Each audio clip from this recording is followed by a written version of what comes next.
than every country. Others weren't paying. China didn't have to pay until 2030. Russia was given an old standard that was easy to meet, a 1990 standard. But for the United States, we're supposed to pay like $1 trillion. And I said, this is another scam. The fact is, the United States has been taken advantage of by the world for many, many years, but not any longer, as you probably noticed.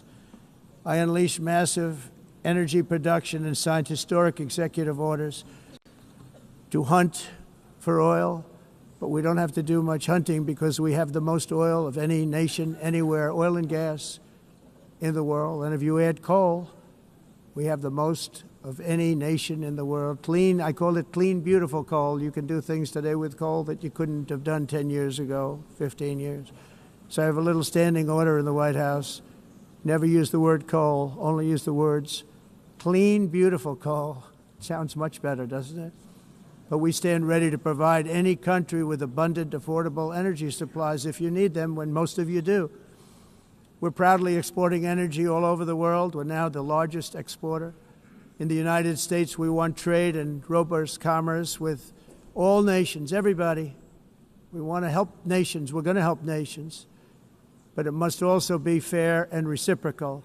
The challenge with trade is much the same with climate. The countries that followed the rules, all their factories have been plundered. It's really sad to watch. They've been broken. They've been broken by countries that broke the rules. That's why the United States is now applying tariffs to other countries, and much as these tariffs were for many years applied to us, uncontrollably applied to us. We've used tariffs as a defense mechanism under the Trump administration, including my first term, where hundreds of billions of dollars in tariffs were taken in. And by the way, we had the lowest inflation, and now we have very low inflation. The only thing different is that we have hundreds of billions of dollars flowing into our country. But this is how we will ensure that the system works for everyone and is sustainable into the future. We're also using tariffs to defend our sovereignty and security throughout the world, including against nations that have taken advantage of former U.S. administrations for decades, including the most corrupt, incompetent administration in history, the sleepy Joe Biden administration. Brazil now faces major tariffs in response to its unprecedented efforts to interfere in the rights and freedoms of our American citizens and others, with censorship, repression, weaponization, judicial corruption, and targeting of political critics in the United States. I have a little problem saying this because I must tell you, I was walking in and the leader of Brazil was walking out. We saw him, and I saw him, he saw me, and we embraced. And then I'm saying, can you believe I'm going to be saying this in just 2 minutes?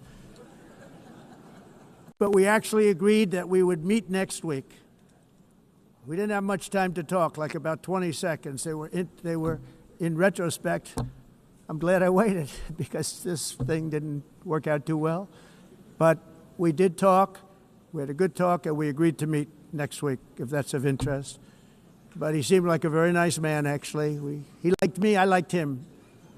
But if you, and I only do business with people I like. When I don't like them, I don't like them. But we had, at least for about 39 seconds, we had excellent chemistry. It's a good sign.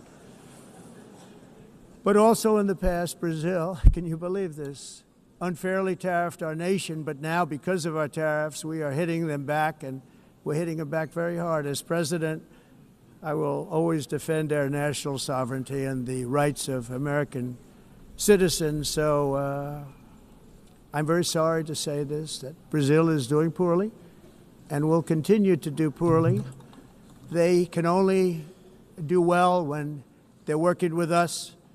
Without us, they will fail, just as others have failed. It's true. Next year, the United States will celebrate the 250th anniversary of our glorious independence, a testament to enduring power and American freedom and spirit. We will also be proudly hosting the 2026 FIFA World Cup. and shortly thereafter the 2028 Olympics, which is going to be very exciting. I hope you all come.